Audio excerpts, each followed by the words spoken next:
adjusting the volume of what we hear in the hearing room from you.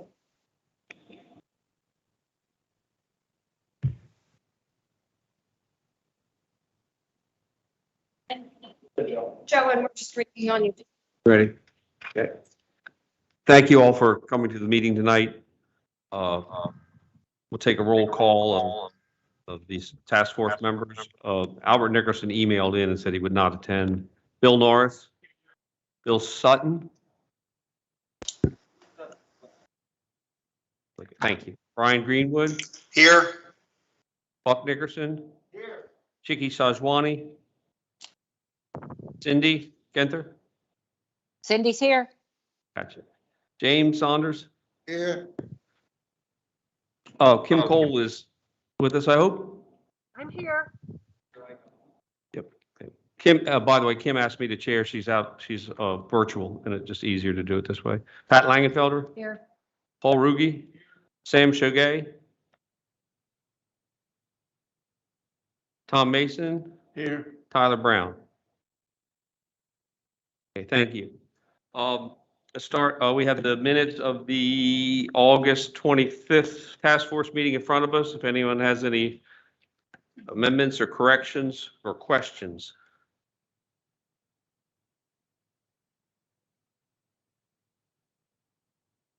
Anyone on the task force, please? On page 4 of 7, where you're talking about public testimony, it says Gary Miller was against the 10% rule.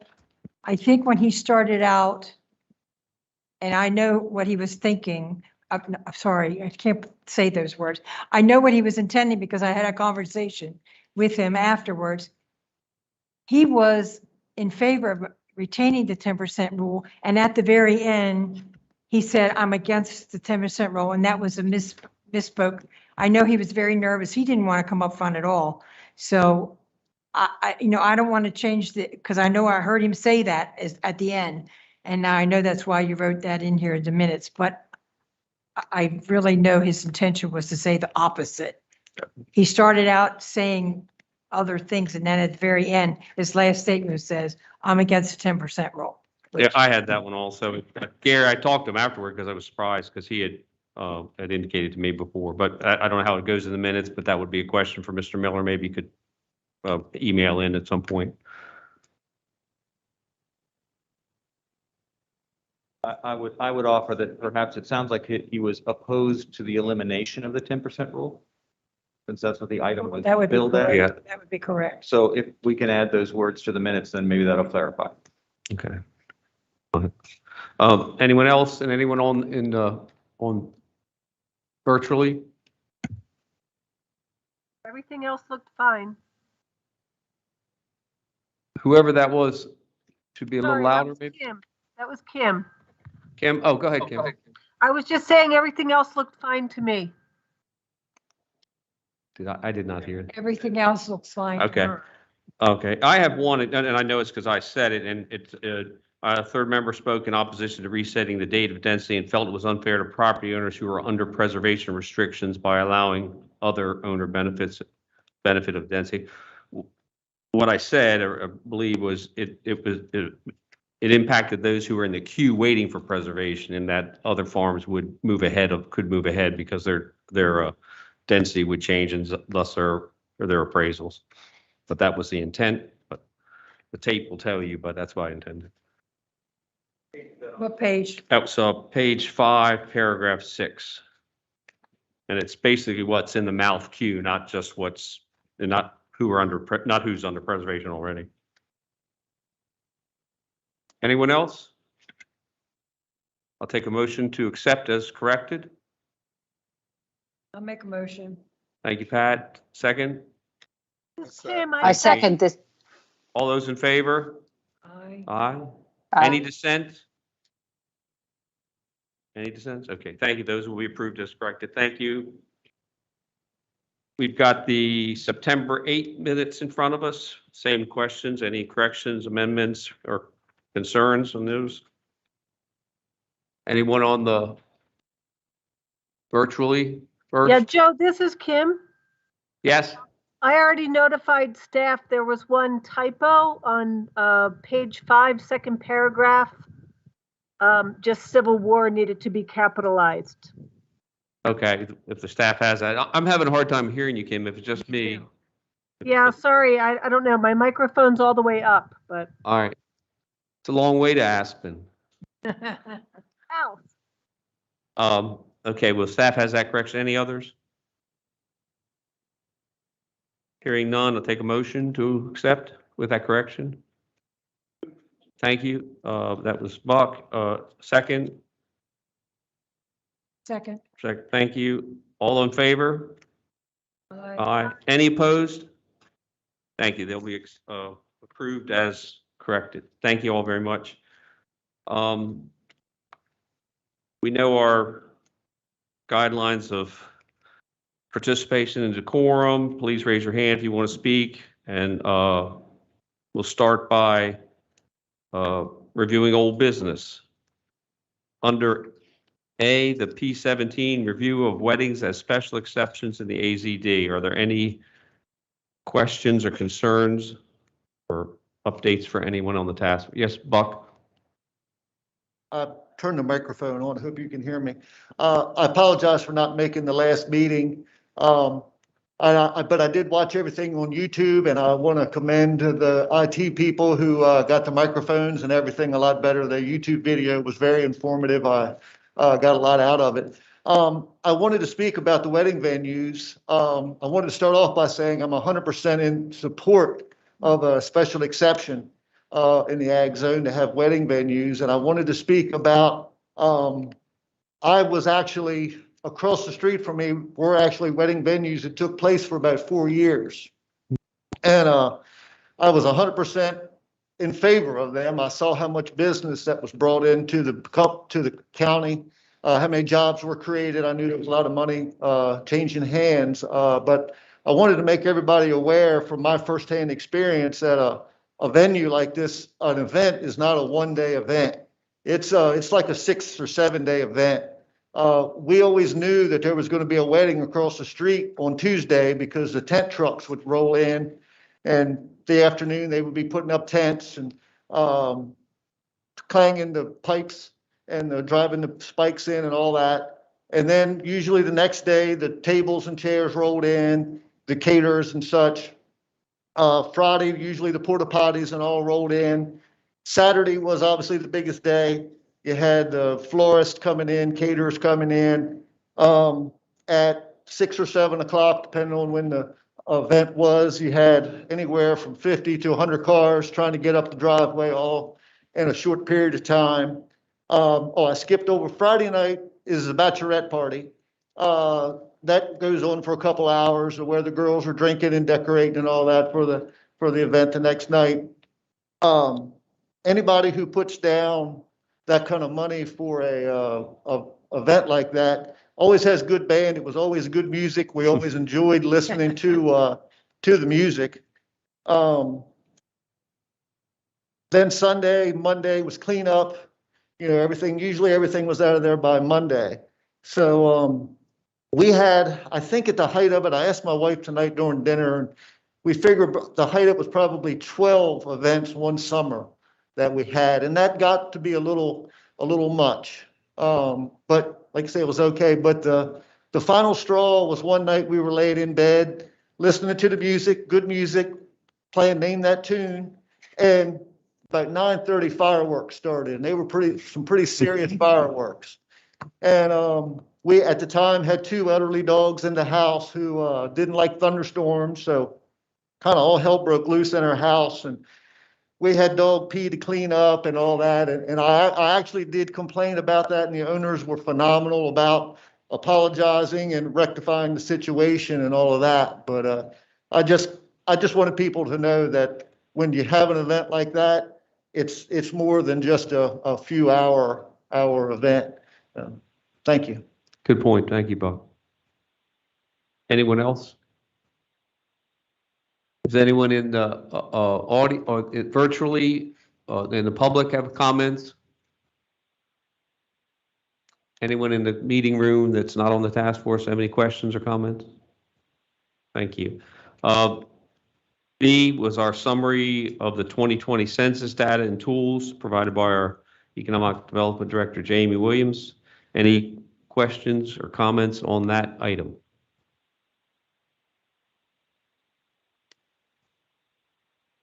Anyone virtually? Anyone in the audience? Okay, thank you. We'll move on. C was the S6 removal of the renewal requirements for sand and gravel pits per the state regs, as I remember Ms. McGann educating us. Any comments from anyone on the task force virtually or in the meeting room? Anyone in the public virtually or in the meeting room? Thank you. S7, review definition of structures, and this was regarding fencing. Any comments or questions there from the task force members, both virtually or in the audience or in the meeting room here? Anyone in the public? Okay, thank you. S8, review of the definition of accessory structure and accessory use. Anyone on the task force have any comments or questions there? Anyone in the public, virtually or here, have any questions or comments? Okay, thank you. F was review of S12, review of side and rear setbacks for accessory structures. Any comments or questions from the task force members? And from the public? Thank you. We'll move on. Then we had in our item the initial review of proposed draft force recommendations, and they were in our minutes as we reviewed. Does anyone on the task force have any questions or comments? Anyone in the public, questions or comments? Okay, thank you. And our next was just a discussion of next steps, form, sign, reformatting, and specific changes to the public, which I think we'll get to those. But does anyone on the task force have questions or comments? Anyone in the public? Great. All right, we're going to move on to new business. Oh, excuse me.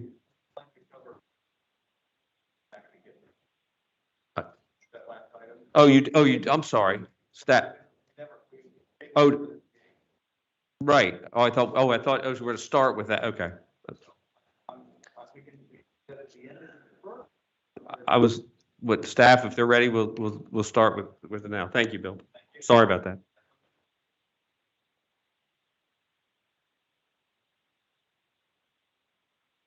So this item is meant to be informative and talk about sort of where we are in the process.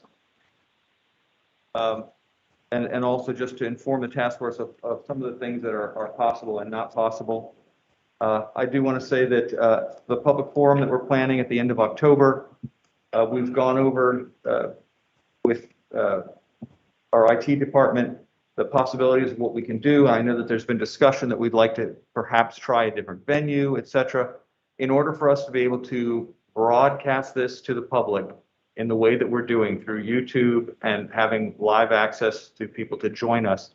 This particular room is the only facility we have that we can do that. So we will be holding the public forum here. We do have the option of an overflow room upstairs. If we have a large amount of people, I can shift some people upstairs where there's a separate television. They can participate by teams. But I just wanted to let you know that this chamber will be the site for the public forum at the end of October. It's really because we have now added so many components to our hybrid meeting, it really is the only facility that can support that level of technology. I wanted to talk a little bit about the sign code. From our consultant, we've got some feedback on some reorganization to the sign code. We've gone through and annotated where things moved to and from. I just wanted to let you all know that we're sort of going to have a separate mini track for the sign code. It's sort of a special part of the zoning code. There's lots of separate issues. So Want to let you know that I'll be pushing that item out to you. You'll be seeing that in your email, and we'll be posting that online for the public to look at. Probably won't be discussing that till after October, but we wanted to get it out to you early so you could start thinking about it. In addition to that, we're working on a reformatted land use ordinance, as we've discussed. The idea would be that it would be a condensed version. It would move things around in the code so that all of the repetition would be collapsed into single sections. That document, we hope, will be ready sometime in October, and will be posted as soon as it's ready. And then your schedule is to discuss that document on November the 10th. Again, it'll be a look at what does the document look like without repetition. There won't be changes made to the document yet. It'll just be the document that's been condensed and reorganized. Following that, we hope to create a document from that document that will have just in track changes, specific text changes that we've been talking about since January through now, the different specific changes to the text that will have language that will be inserted.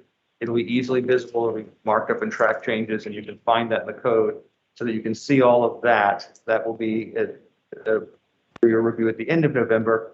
And then the consultant will be working on a document that will introduce best practices, do what he calls calibration. That's taking all those comments about where it matches the comp plan and doesn't, and he's going to put in recommendations. And those track changes will appear for you for your review in December. So that's where we are in that process. I wanted to alert you to the fact that we've had this process from the beginning. We stated it was going to be open-ended, that people could continue to submit specific text changes, and we have received additional text changes, some involving Marine District, forest conservation, parking maximums, and some others that are property specific. Received them recently. And I just wanted to talk to the task force about sort of your idea of maybe where in the process we could view those new matters as we're moving forward, looking at the whole code. So certainly we can talk about, they don't have to talk about that immediately, but getting an idea of when additional text changes will be right for your review, I think is an important part of this process. And we may at this point need to also discuss sort of a closing date for changes so that we have a specific body of changes and it's not ever evolving. So those are the items I wanted to brief you on. I appreciate the time to be able to do that, and happy to answer questions if there are any. Thank you, Bill. Any from the task force, any questions for Bill, both virtually first? Yeah, hi, this is Kim. Can you hear me any better? Not really, Kim. Okay, well, the best I can do, sorry. I guess I'm concerned about the public meeting in the commissioner's hearing room. Bill, are you going to put a limit on the number of people that can attend?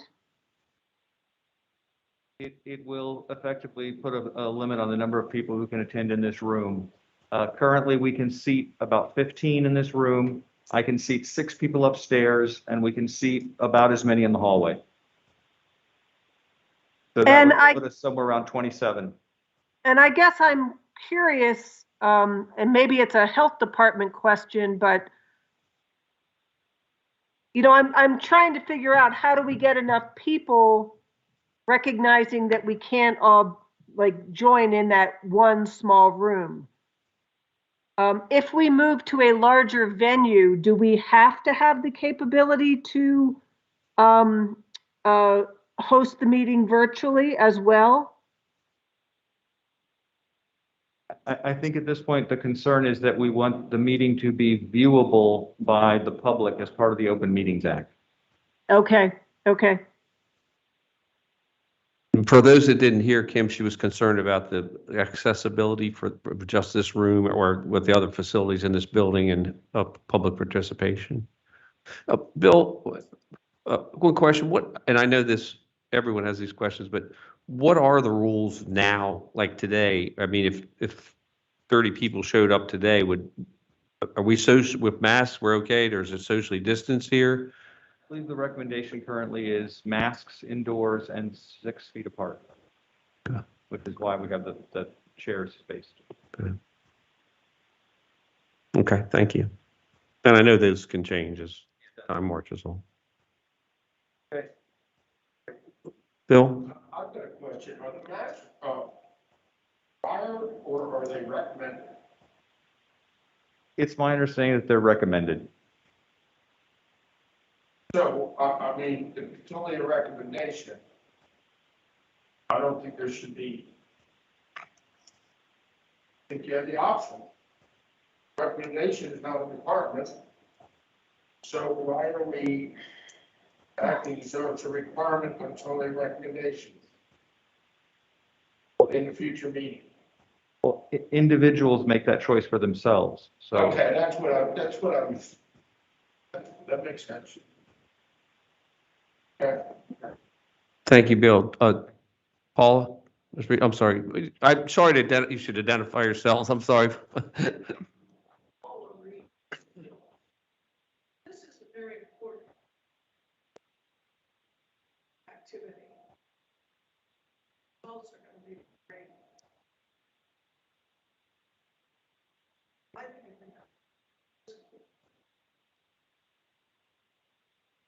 venue, table, maximum.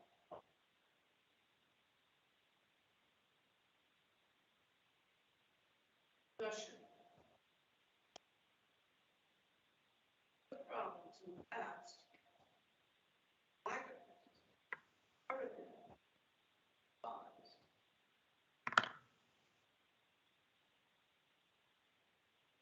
In the past.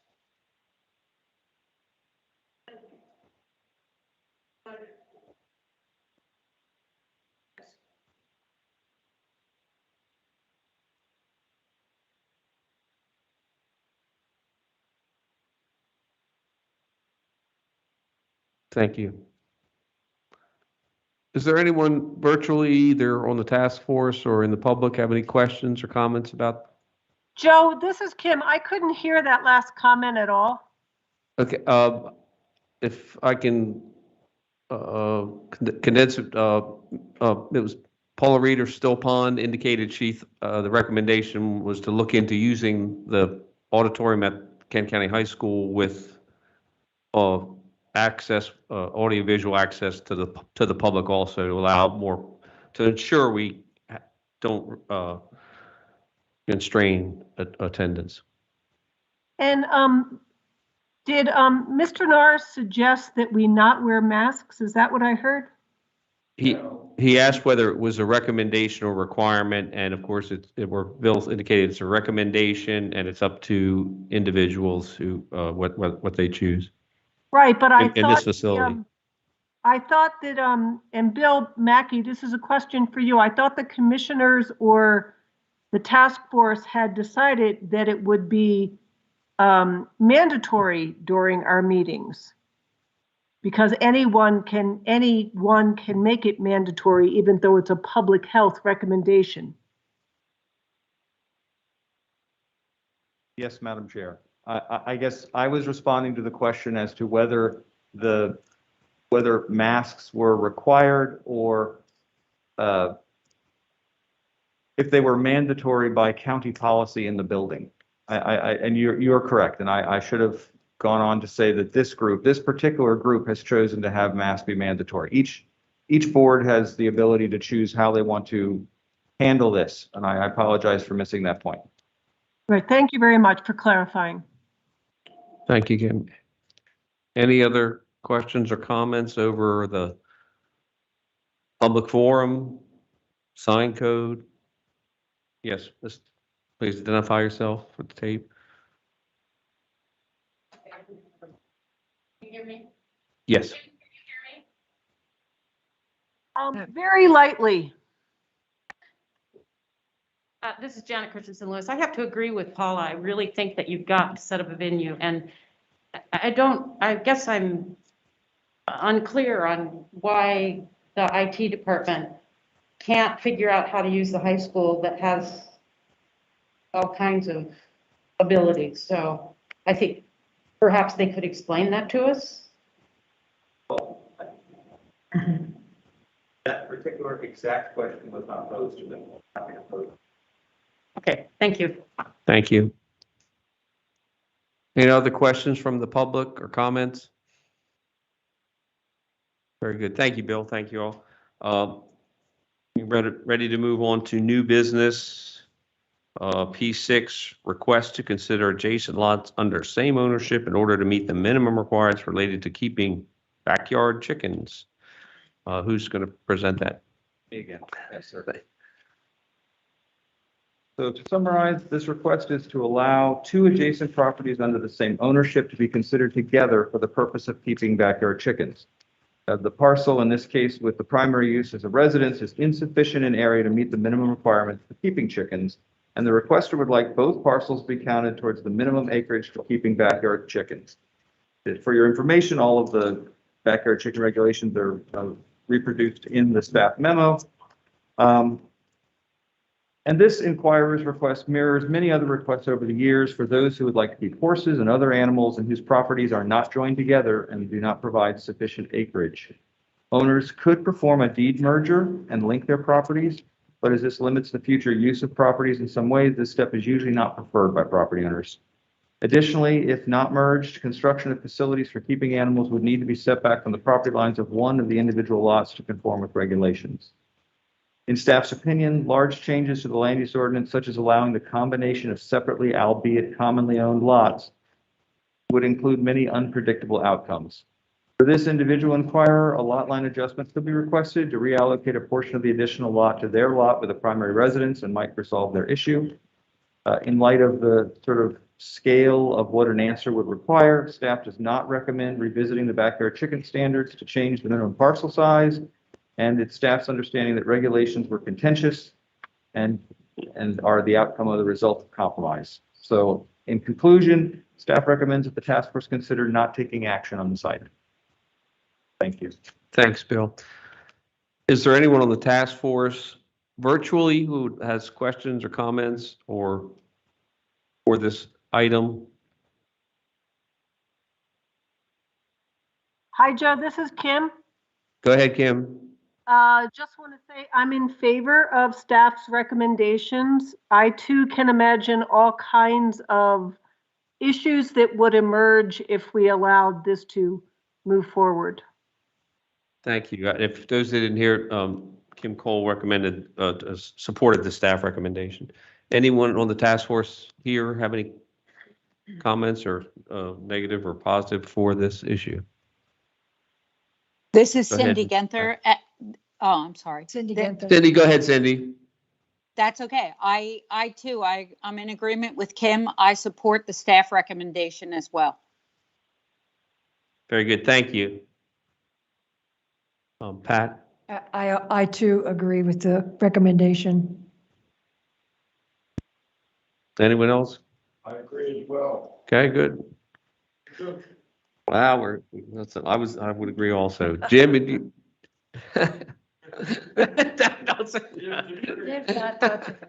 I knew Buck has a problem with chickens. I just know it. Yeah, good. I agree with that. Yeah.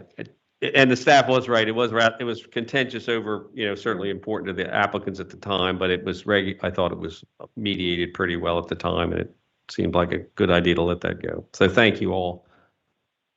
I guess we can move on to P18. We'll move on to backyard goats in the village district with provisions similar to backyard chickens. That's going to be me. Thank you. Okay. So yes, good evening. So this is a request to consider allowing backyard goats, village zoning district provisions similar to backyard chickens.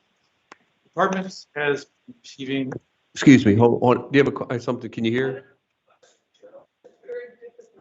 Yeah.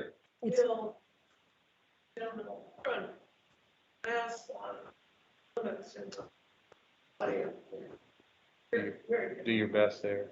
I didn't quite. I can't hear you. Okay, is this better? Yes. So there's been a request to consider allowing backyard goats in the village zoning district with provisions similar to backyard chicken. Our department has received inquiries regarding the allowance of goats on non-farm properties, those being 20 or fewer than 20 acres in size. Currently, the land use ordinance does not address the keeping of goats, which are generally considered to be livestock and are permitted by right on farms. Livestock It's terrible.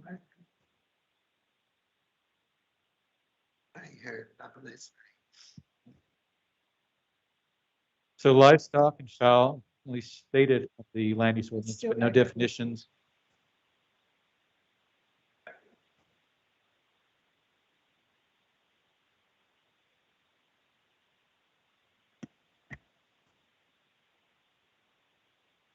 Okay, livestock, fowl are at least stated in the land use ordinance.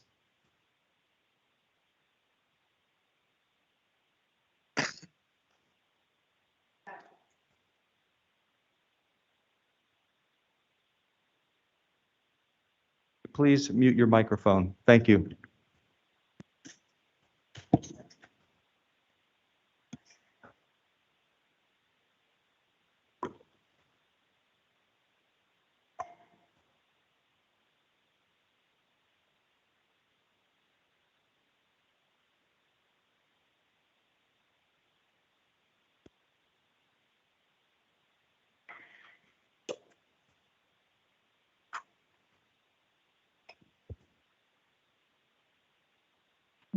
Okay, so livestock and fowl are frequently stated in the land use ordinance, but no definitions or demarcations of animal types within categories are provided. Poultry is included, but just an attachment with poultry houses. To provide some examples of how other jurisdictions are addressing it, the city of Baltimore in its urban agriculture program allows for 2 female or neutered and dehorned miniature, dwarf, and pygmy goats on properties about a 1/4 acre or greater. They do allow for increased number with increased property size, and they do primarily require that the meet health department requirements for exotic animals, and pens must be fenced, etc. Baltimore County, under its provision for lands used for stabling and pasturing of animals, allows for non-commercial purposes the keeping of fowls, chickens, and the keeping of small livestock, which includes pigs, sheep, and goats. Calvert County treat livestock kept for as pets rather than for productive value is allowable on properties 3 acres or greater. Must meet sanitation of the county health department requirements. Frederick County does allow on lots greater than 3 acres the use of livestock for single family residences. For properties 3 acres or less, they are permitted with special exception. Kent County does have the backyard chickens permitted, which Bill has addressed. Currently, Kent County, up to 4 horses with private stables are permitted by right in several of our districts. Must be 2 acres or more for the lot size, and there's a limit of 1 horse per acre of pasture is allowed. The request that was given did come accompanied with some draft provisions. I won't read through each of those. We'll make note that on that draft provision, they suggested that 1/2 acre or greater, that goats would be allowed. We do offer some variation on this, but much of what they suggested we're recommending. So in our recommendation, we're including 2 things. One is that the definition for livestock, fowl, and poultry be included, and those are listed on the next page. Under livestock, I do want to note that large ruminants, which includes cattle, and small ruminants are indicated. Since we're talking about small ruminants, which include sheep and goats, I think that should be included as well. Fowls and poultry are also limited. The second recommendation is that land use ordinance as an accessory use in the agricultural zoning district, resource conservation district, rural character, rural residential, critical area residential, and village and CR allow for the keeping of small ruminants with the following provisions. Small ruminants kept for non-commercial purposes shall be female or neutered and dehorned males. Maximum number of sheep or goats permitted on any lot is determined by lot size. No sheep or goats are permitted on lots of less than 2 acres. The maximum of 3 ruminants per acre of grazable area with a lot is permitted, with a maximum of 8 total. The animals shall be provided with covered shelter with bedding and outdoor enclosure that is adequately fenced to contain the animals on the property. Structures of housing should meet permitting requirements of ordinances. The setback should be 40 feet from any property line and rear yards only. The operation should have a nutrient management plan. Feed should be kept in secure containers. Bedding and waste material should be composted or removed from the property. Outdoor slaughtering of sheep or goats should not be permitted. And sheep or goats brought into the state of Maryland shall meet the Code of Maryland Regulations, Chapter 15.11.18, requirements for sheep and goats for the eradication of scrappy. Thank you. Thank you, Mark. Any questions from the task force virtually? Or comments? And in the room here, any task force members have any questions or concerns about this? Hi, Joe, this is Kim. Go ahead, Kim. I just wanted to say that I think that goats do bring a great benefit in terms of providing, cheese, meat, fiber, clearing the land. I support staff's recommendation, and I support their definitions and inclusion of those definitions as well. Thank you, Kim. If you didn't hear, Kim basically supported the staff recommendation. Anyone here in the room have any? Jim? I really I couldn't make out what he was reading in the thing. But you was reading about different counties that had different animals in it, goats and stuff. And what was your definition for Kent County?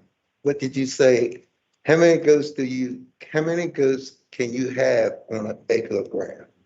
Yes, apologize for not being so audible. The recommendation that we are making is that a property should be 2 acres or greater to contain goats. How many goats is on that 2 acres? Right. A maximum of 3 small ruminants per acre of grazable area within the lot is permitted with a maximum of 8 total. Okay. So if you have 2 acres, then you can have 2 goats. If you have grazable with per grazable acre, so the increase in acreage, you can have additional goats up to a maximum of 8. So it is dependent somewhat on the property size itself, of grazable acres as opposed to just property. So, and if you have more goats than on this 2 acres, what do Kent County do? What do they do about it? Well, they'd be in violation of the ordinance. Violation. Yeah. What I'm trying to say, if a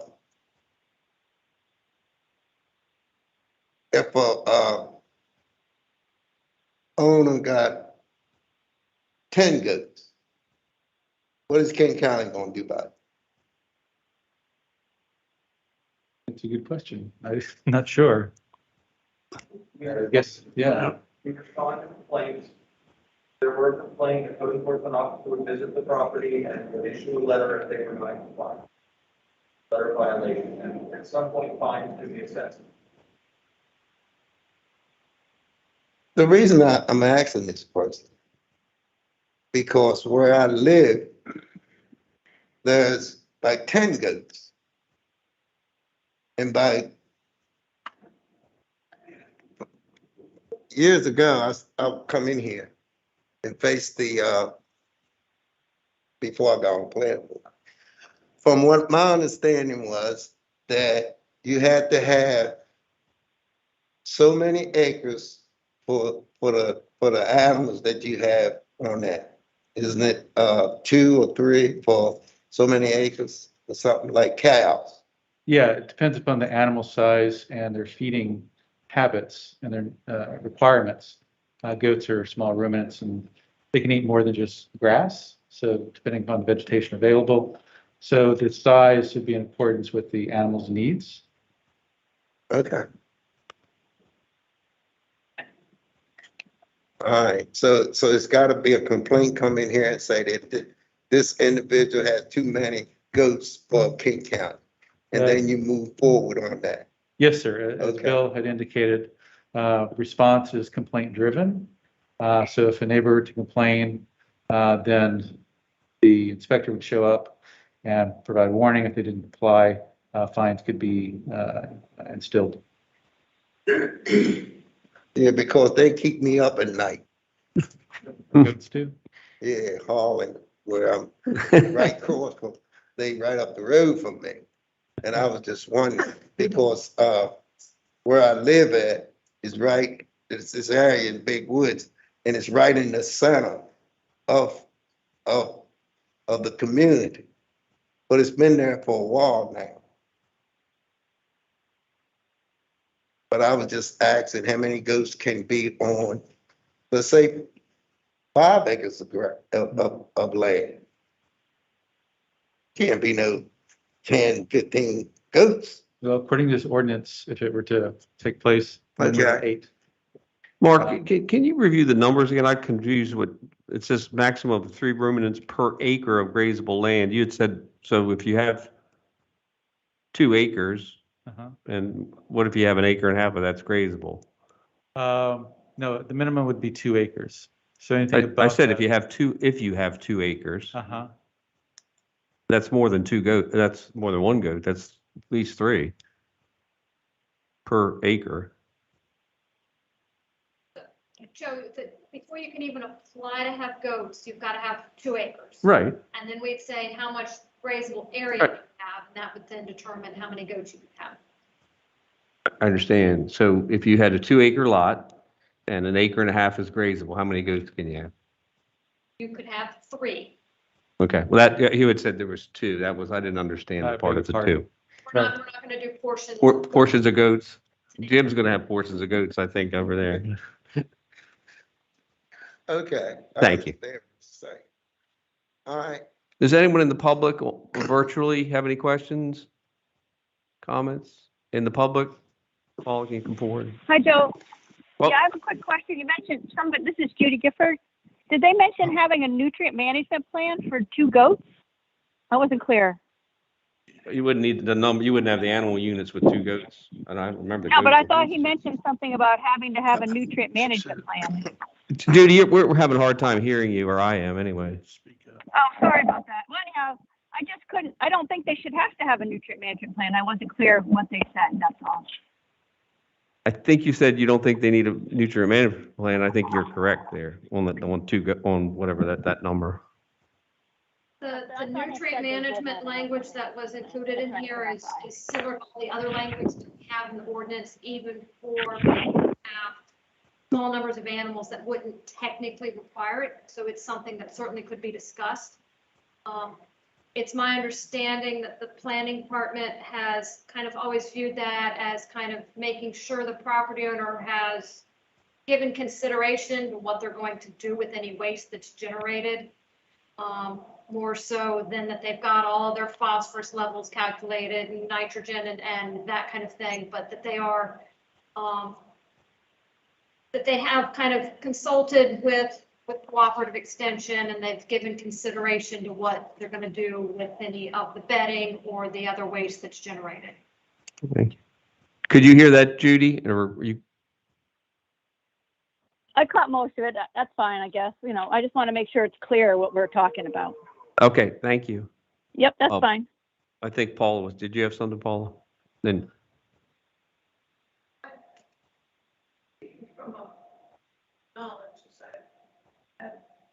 can you come up, please? Because I don't think they can hear you on, and identify yourself for them too also.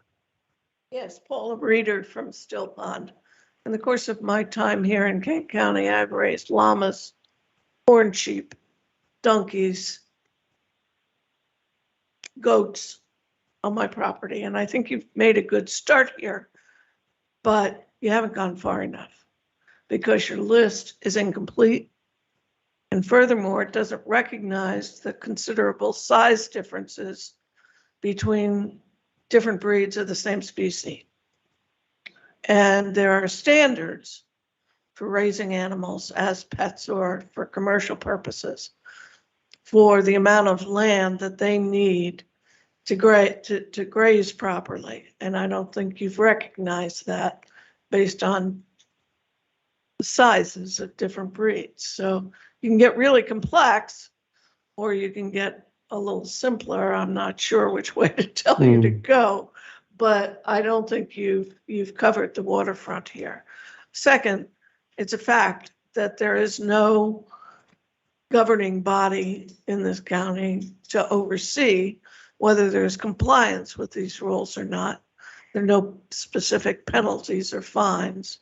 So I guess I question what the intent and purpose of this particular effort is and how you intend to enforce it. Thank you. Good points. Before we get to Billy's got a question, Bill, do you want to wait or go ahead, Bill, go ahead and ask. I would suggest that we have a definition of grazable ground. Mm-hmm. Okay, because I mean, there's going to be all sorts of different definitions of grazable ground. I know people that have sheep, and I can tell you that they've got way more sheep on the property than they should. And most of the property is wooded, so I don't know. I think you have to have a definition of grazable ground. Okay, thank you.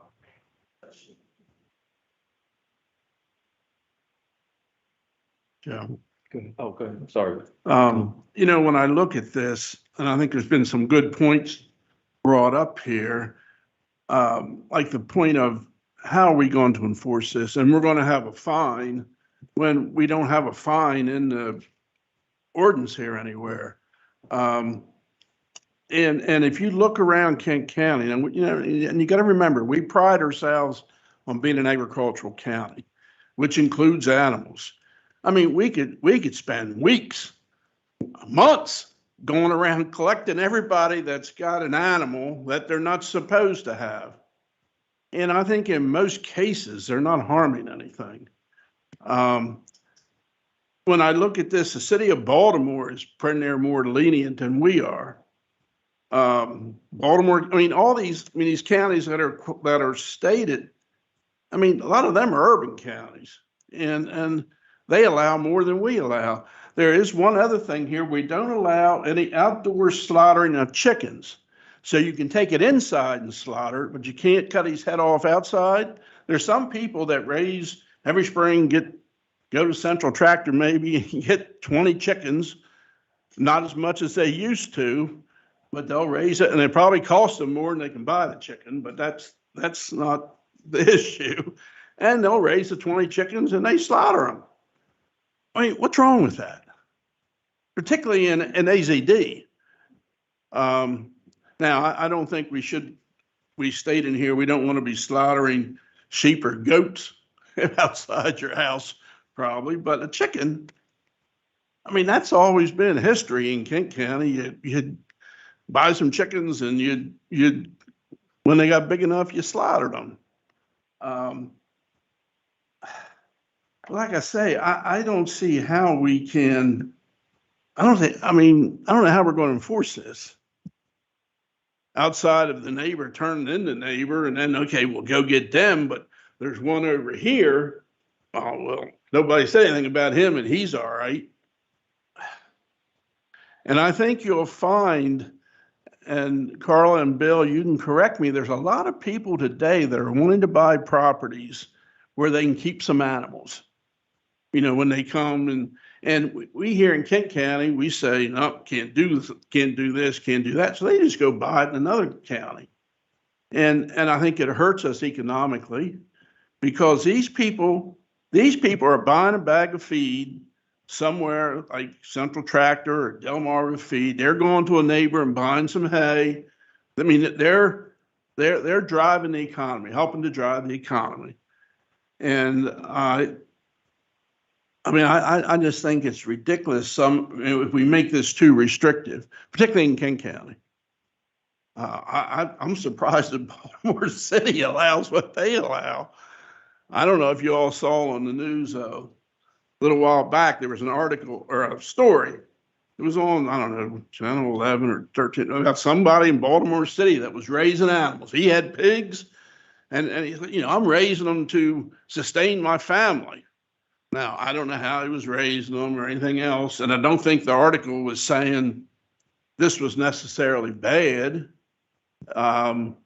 you know, as long as you took care of them. And I mean, I think it's more important that you take care of them. And if, you know, someone's not taking care of them, then that's a different issue. When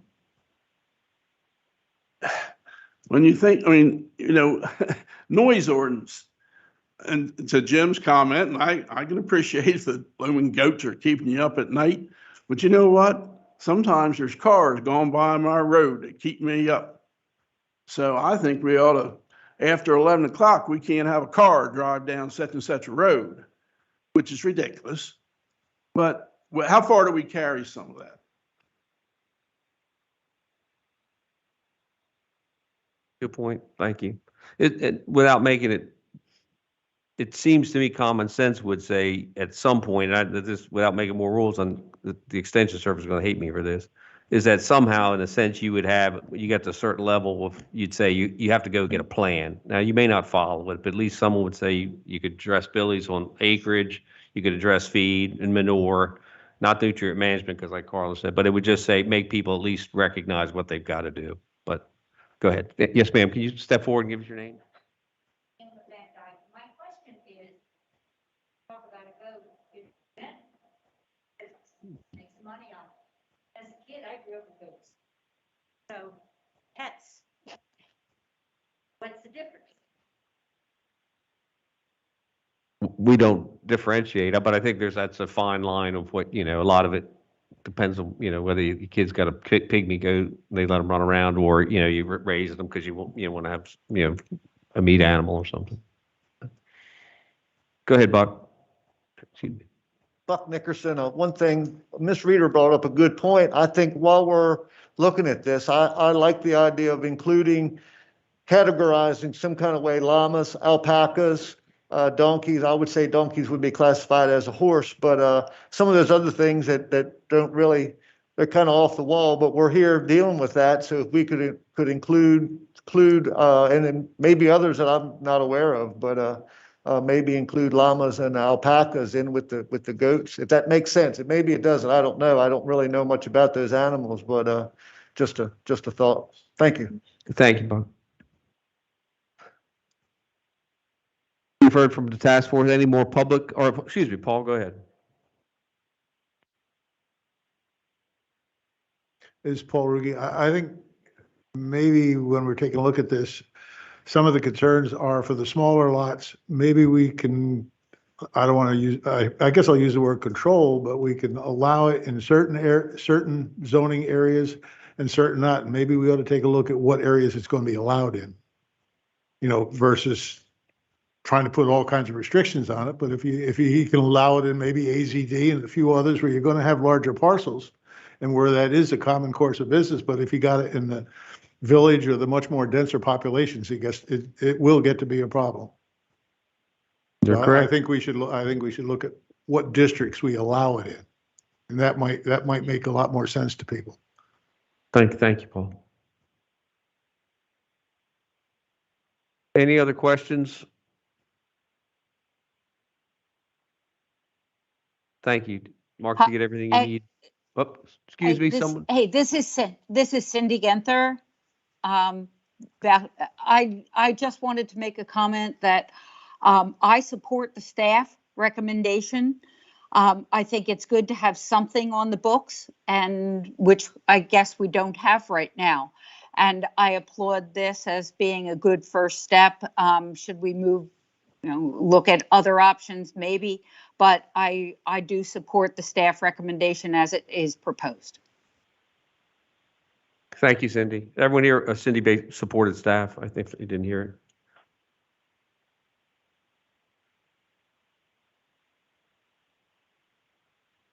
Any other questions or comments for Mark or staff? Thank you very much. Thank you. Bill, we're moving on to the non-conforming structures. Is it maybe appropriate to take a break here before we start that, because it'll go past? Okay, can we, I got a few minutes. Yeah, we come back at 7:10 maybe, please. Or, yeah. 7 o'clock, that's a quick break. 7:10, please. Thank you.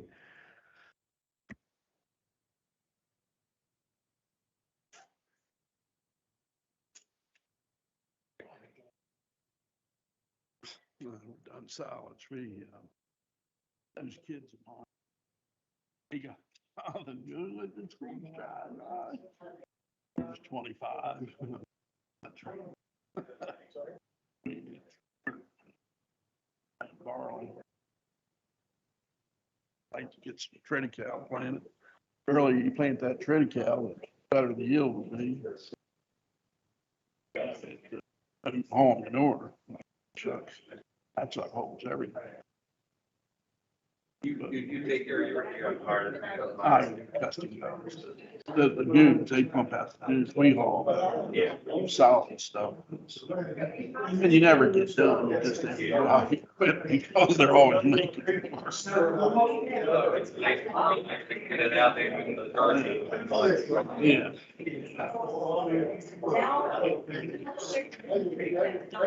But I don't care.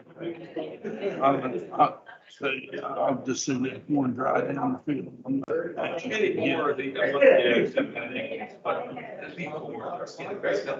higher with the year. I'll give her credit, they're expensive, but they're like I cut the tree. But you know something, there's a lot of corn that's going down. We have some, but I think, I say it's going down, it's not like it's, I think if you go slow, but you know, Jim, you're amazed. There's new compost, corn, even I mean, I don't know if you, the last few days have been by, about me and rain. There were signs that he went in there today and this, I think he was embarrassed by it. And maybe it's not as much as you think, but you know, when you look out there, it looks like you're planted grass, you know. Yeah, well, I know, but like first, I think you have the first rock and same thing, and it was already the same thing. Where it's do that drop us here and as you can see, I think they lost. Not picking knocking it off. Yeah, knocking it off. It's better not to all. But yeah, it's. Then we went downhill after that for a while, then we're gonna pick back up again. That's all, this is the same, where you got the same, you know, this is the great deal, but I mean, the visual use, I mean, this year is. Oh, yeah. Like, you know, everything. I know we had a little corn there, diapers that we hadn't finished chopping, and got full of one bunker, we left it. Well, they're on the hills, there's nothing there, like, I'm saying like 40 bushels. And then when he went out and made a pass across it, and he said it was running 170, 180, but they're on the hills. And it was dry, what little bit was We had there. a few, my sister stayed with us, and she said, I'm taking cords or back that allowed in our house, in particular, I said, throw the door in. I said, but I don't have any here. So Katie got some down the road there. It's irrigated. She got a car, I said, you cut it. You can't put it in the car. I said, Danny. I said, up there with Walmart, why would they call him? I said, Davey, I'm taking over. Because did you find it? I would have that lane. She comes along, I said, here, I'm gonna cut you something. I cut it 10 years, but then have a year going at him. Where was that? Oh, next year. Yeah. There's another one in the morning. I mean, there's that trade, I was on the whole. Right. I mean, there was a couple nubbins here, not even nothing off, Yeah. not so. Yeah, some of it's just not anything there. That did, okay, that's one stuff, but it hit this thing. Yeah. There should be somebody right. Casey, but I'd probably get teams on back here. Yeah, then what do you do with it if you cut it? Yeah. I could have told a couple years ago. Move into the stock. Yeah. I don't know.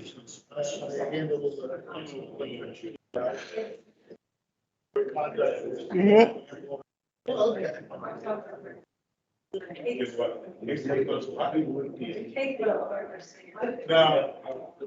What do you plant? You plant barley? Yeah, we grow. Feed it, and I like it better straw. I mean, to bed up with now.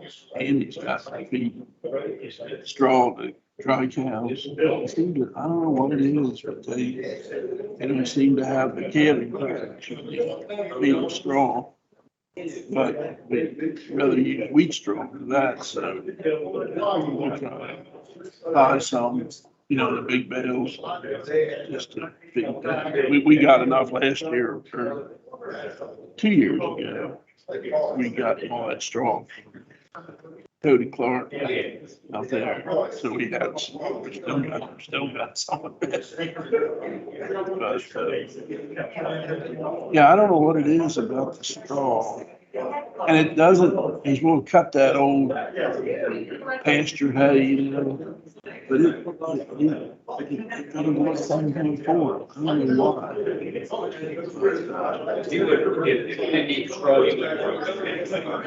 I don't grow it. I mean, we can feed it. Soybeans made of pasture.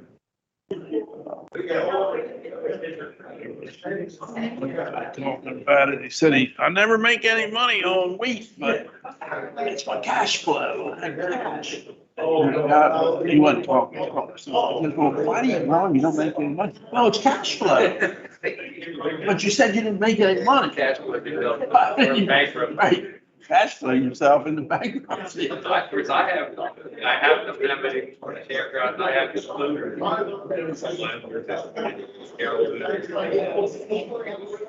They're old. And we stopped doing it because we went up to longer vacation. But they said, I really miss that. We checked it. And I said, look at the year in total. Right.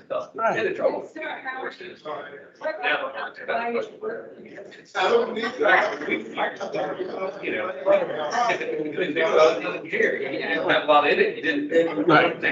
like a war. It's you have a lot in it. It's still not there. Yeah. Yep. But we always, see, my uncles always grew barley. There's a feed. I don't know, that old nasty girl. Barley. Been there, of course, it's back in the 60s, and you didn't have the augers. What you had was a shovel. Come out of there looking like a dust baby. Then that straw, all that, those square bales of straw, itchy round bales.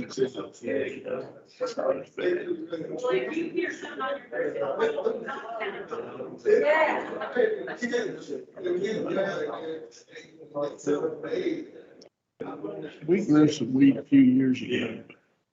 Well, it didn't do very well. I decided I'll mess with this.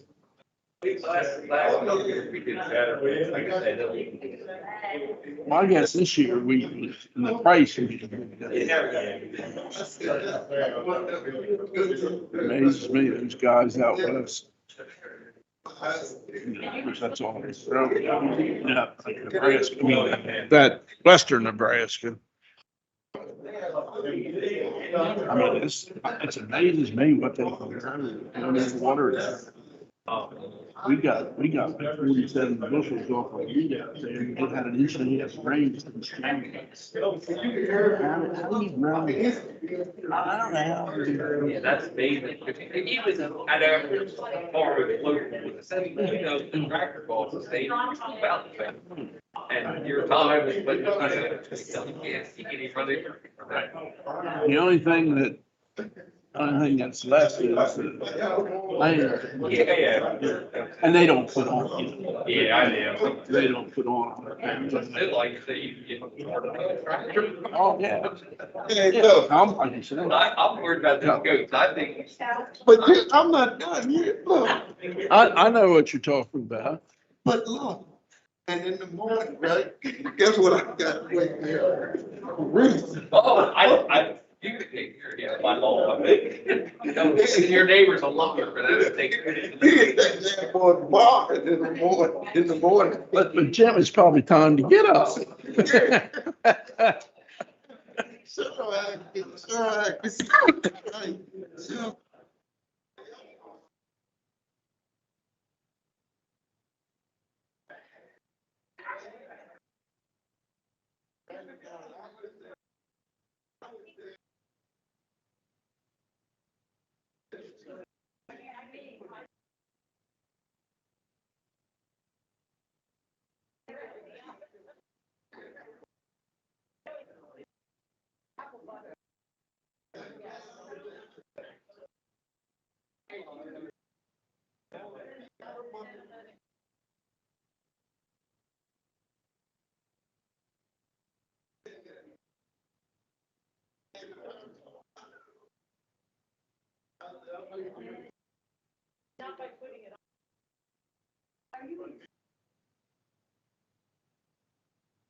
Wait, to hear banjo music. I'll trade back.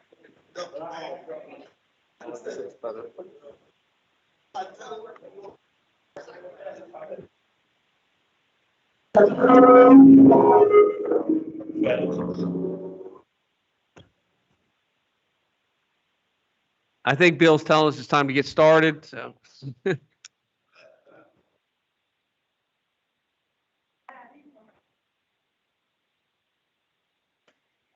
Not turn it on until I get.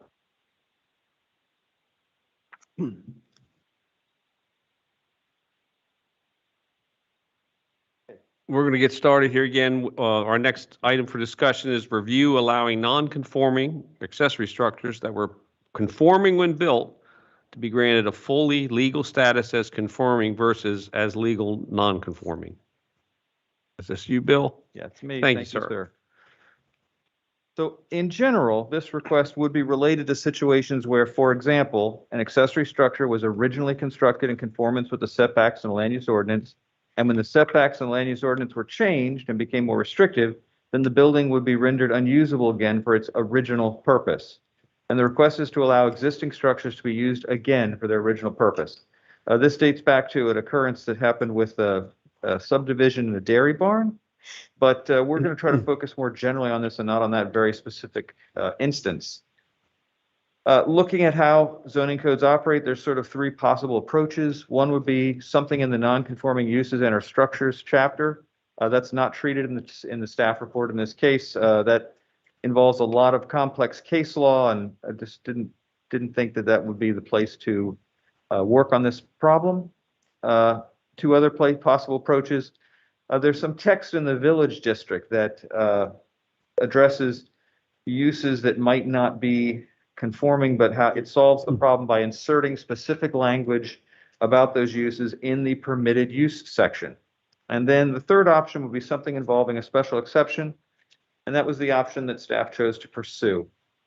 Using the adaptive reuse of historic structures as the model, staff is suggesting that there might be a special use entitled reuse of an existing, and I'd like to add non-conforming accessory structures in a variety of districts.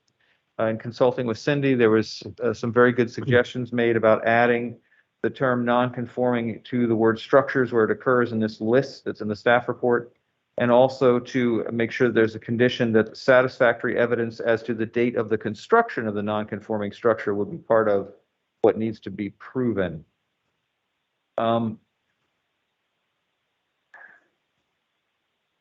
Staff recommends that the task force consider directing staff to include specific language in the code to allow existing structures to be utilized for original uses as permitted uses via a special exception. And that would afford the opportunity, if it were a special exception, to provide notice, there would be public participation, and also the ability to impose conditions if necessary to mitigate any disturbances to neighboring properties. And that was also a suggestion from Cindy. I think this is a somewhat complex issue. And I'm looking forward to the discussion by the task force on this matter. Thank you, Bill. Very good. Are there any members of the task force virtually that have any questions or comments for Mr. Mackey or staff? How about any task force members here in the room? Paul, step forward. Paul Ruggie. Just curious, why would you want to change it to allow them to be permitted uses when they were not permitted uses to begin with? Because to me, it seems like if you allow it as a permitted use, you're just opening it up for more, you're making that use legal, let's say, and allows other properties that maybe don't have that use going on at that point. It now becomes a permit, you're making it a permitted use in that zoning district. And if you make it a permitted use, then that just allows more to happen. I think there should be some kind of limit, or leave it as a non-conforming and they would have to come in for a special permit to keep using. I have no problem with them keep using a non-conforming use as it was used, and you want to keep it going, and you want to keep that going, but by permitting that use, now you're opening it up to the entire zoning district. Thank you, Paul. Go ahead. Just a clarification. I mean, the issue here is once you stop using a non-conforming use, you can't start using it again. That's the way the law is now. Yes, ma'am. Correct. Did everyone hear that? Kim said that this was relating that this is the fact that it was non-conforming and conforming at the time, and then circumstances changed, and you want to reuse it for that original use. Well, it's not just circumstances. I mean, once you stop using it for the original purpose, over a period of time, you're no longer able to. I'll be honest. I mean, this one I find kind of challenging because I think that it does. To me, it seems like it could open up. It could set a precedent that we don't want to set. Okay, thank you, Kim. Our concern is setting precedent. I think there was the heart of that. Go ahead. My comment, and I think the existing structure to be utilized for their original use. I think part of the issue here was maybe to use it for another use also. Like we have I mean, and here again, some of these are all over the county. Let's say a dairy barn that now maybe they're raising turkeys in it, but it's a non-conforming use. But yet they really shouldn't have turkeys in it either. And I do think it has to be empty 2 years. Isn't that right?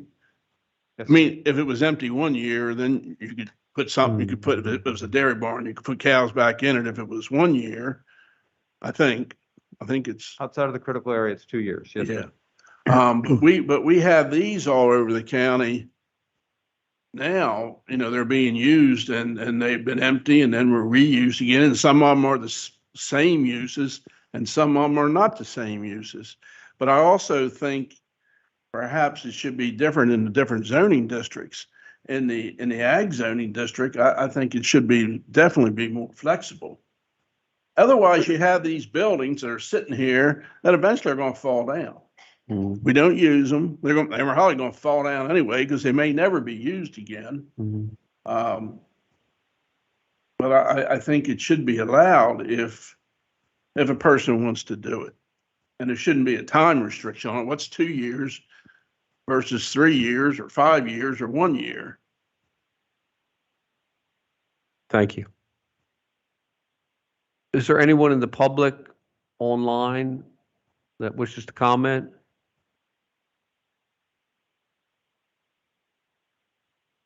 Anyone here in the audience wishes to comment? Come forward, please.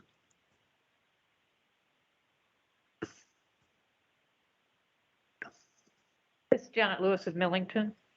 Is this on? Can you hear me? Mm-hmm. Oh, okay. I think again, you get into a case by case basis. If the building is non-conforming by the new building standards, I think it depends on what the building is and where it's located. I think it has to be evaluated by somebody, and probably the best way to do that is by making it a special exception. There are some buildings that are non-conforming that if they're not utilized in the way that they were being utilized, they shouldn't be allowed to be utilized again. On the other hand, I'm sure there's some buildings within the county that are just barely outside of the non-conforming use. Maybe, they're a little bit too close to the property, whatever it is, but that they themselves, when you evaluate them, do not have a detrimental impact on neighboring properties. Mhm. And since that's what zoning is about, protecting, keeping zoning how it should be, and they should never be allowed as a permitted use that would allow somehow that to become precedent within a district and other people could think that they could do the same thing. That, it's a slippery slope going down there, but I do agree that you can't, just like with so many things that we're looking at, you need a variance. Mhm. You need some way of looking at it, evaluating that specific building to make it. I don't think you can put out a blanket rule. Thank you.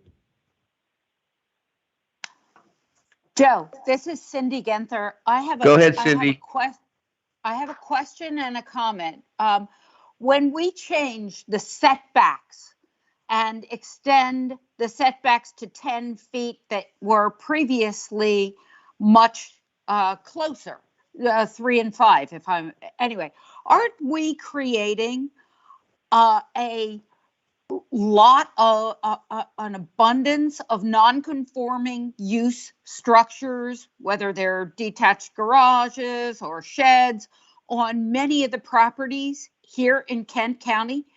And are those properties subject to this then non-conforming use?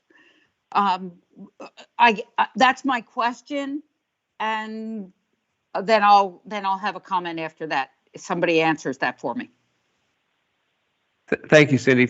I don't know if everyone heard it. I think her question is more specifically to if we change setbacks in our land use ordinance, will we create more non-conformity? And that, I just don't know if everyone can hear Yes, that was it. Yes, Thank that you, was Cindy. it. That was my question. We're creating a lot of non-conforming use structures by changing setbacks. And we will need to make sure we recognize that with this non-conforming use, with this topic.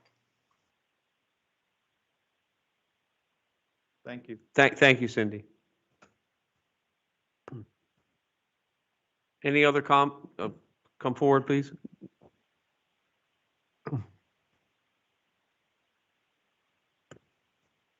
So I just have a question. Is planning and zoning differentiating between non-conforming structure and non-conforming use definitionally? Yeah, there's a difference between them in the zoning ordinance. There's different provisions for non-conforming uses and also for structures. How are we distinguishing that in this discussion? Good question, because, we're using the word use and structures. Interchangeably, and it's confusing because there are other issues that have been confronted, as you well know, Cindy, locally, that deal with non-conforming use. And there's an entirely different set of considerations. I think this is directed at, I think a way to understand this proposal is that this is directed at the situation where the use is already permitted in that zoning district, but what changed was specific to the setback of the structure. So the structure itself became non-conforming, Got but it. not the use. Okay, that's helpful. Thank you. Thank you. Any other questions or comments? Thank you. Our next item will be consider removing renewal language for telecommunications. Carla gets this one.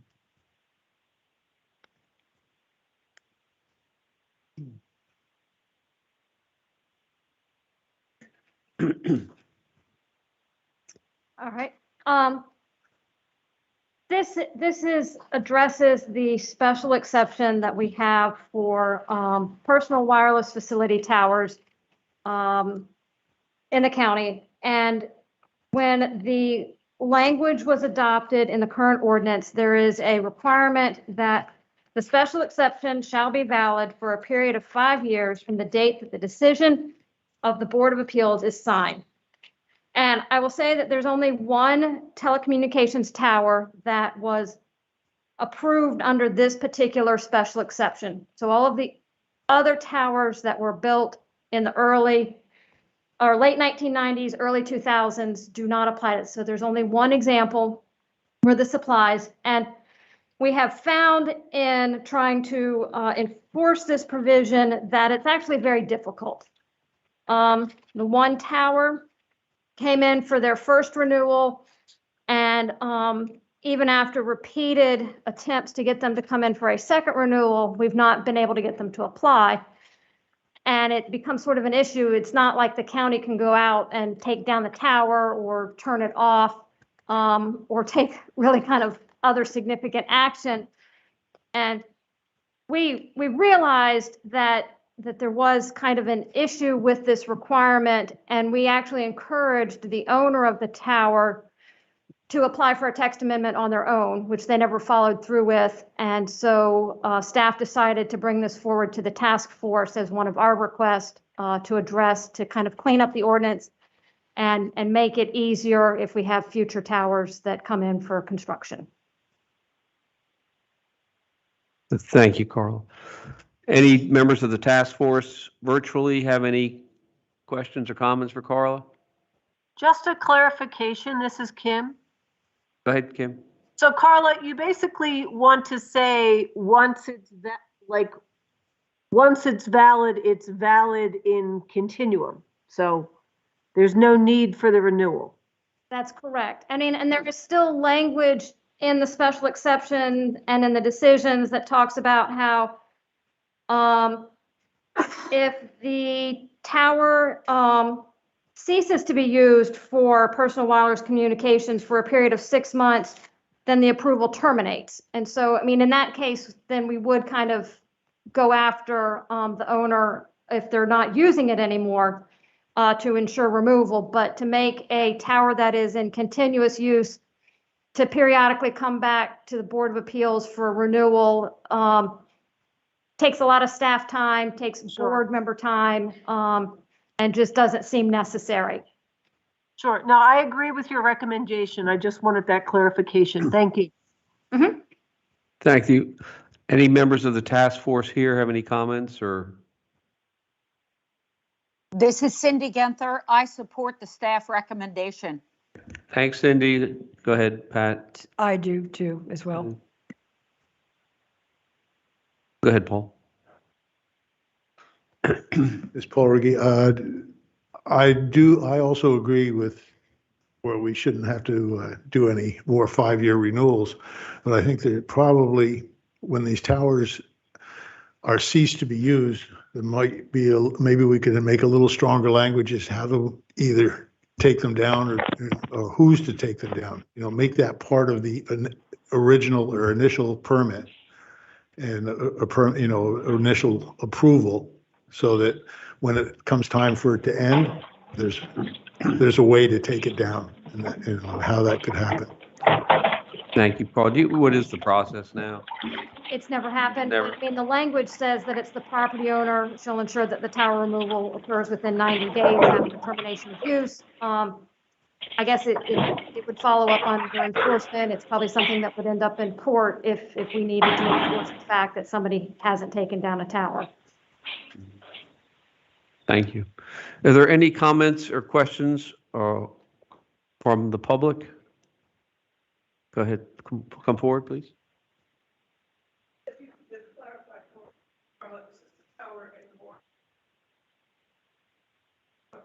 So the tower that, Verizon tower. yes, it is. I'm very familiar with that. Go ahead. It was a fairly rancorous process of getting an extended period of getting that tower approved. And one of the reasons that the renewal period was supported by the community was concern about Verizon's compliance with the requirements of the installation, its ability to deliver what it promised. And now that we're in a totally different technological situation where 5G is probably going to supplant the use of those kind of towers, which we found to be visually a problem for our community. Having the renewal process is one safeguard, as Paul suggested, for the community to be able to come back and say, did you do what you said you were going to do? Is the tower still useful? Do you have appropriate funding to take the tower down if it's no longer useful? And without the renewal process in place, you don't have the opportunity to do that. Thank you. Good point. Anyone else from the public have comments?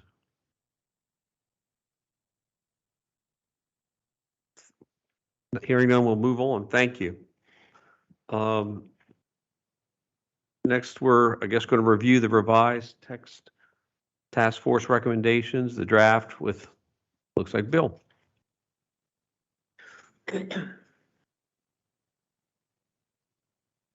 So I attempted to incorporate the changes that were requested by the members of the task force, and also included the recommendations for the items that you reviewed at the last meeting. My plan would be that each time we get together and there's been items reviewed that are subject to a recommendation, that this document would be revised and presented to you at the end of each agenda. So happy to accept any more changes that are desired. This is the task force document. I'm just your amanuensis. So let me know what things might be improved. And this is an iterative process, so we'll have multiple times to do that. So. Thank you. Any members of the task force have any comments on the items here so far? This is Kim. I just wanted to thank Bill and staff. I think that they heard us in the last meeting. And I saw that there were lots of changes to the language and the way information was presented, and I appreciated that. Thank you, Kim. And I reiterate that to Bill and staff. Are there any members here task force have any comments on these issues and how they're presented? Thank you. How about from the public? Anyone virtually or even here have any comments on? Go ahead. Is this the, when you say the recommendation of the task force, is that just their? I mean, you didn't, oh, thank you. It doesn't seem like we've ever taken, the task force has ever taken a vote on this or just been discussion. And so from that, you're assuming a certain recommendation. Is that how that's working? I'm not quite sure I understand this. How we discussed it occurring is that for those members who speak an opinion, we're sort of tallying up members who spoke and expressed different things and then putting that together. In some cases,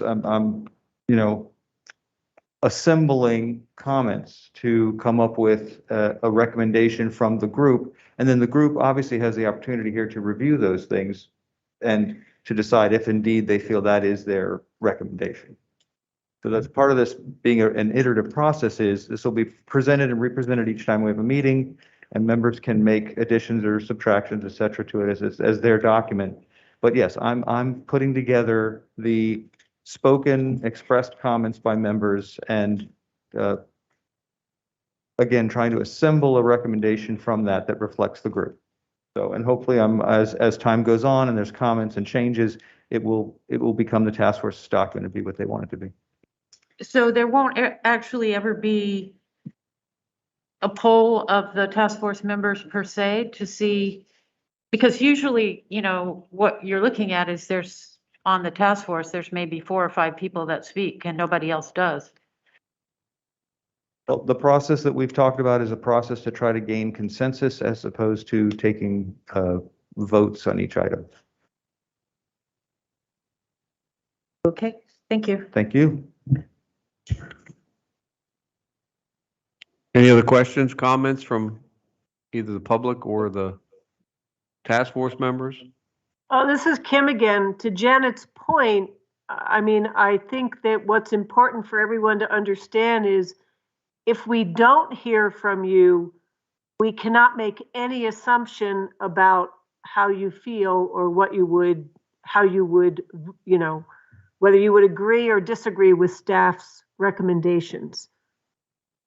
So I think it goes without saying it's important to hear from as many people as we can. Thank you, Kim. That's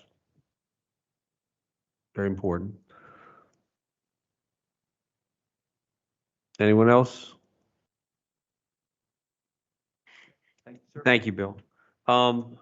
Guess any other general questions from the task force about other issues, scheduling, anything in general? How about from the public? Anything? I think we've heard the last, the issues at hand. Go ahead. Set a date for closing the amendments. Talk about that. I'm not ready. But if you're not doing it right, it's still okay. Thank you. And to that end, the next meeting, you'll maybe make a recommendation or with staff. Thank you. Does the public have any questions or comments before we look to adjourn? Staff, anything else? Yeah, okay. I'll look for a motion to adjourn. Thank you. Second, someone. Thank you all. Thank you, Joe. Thank you, Cam.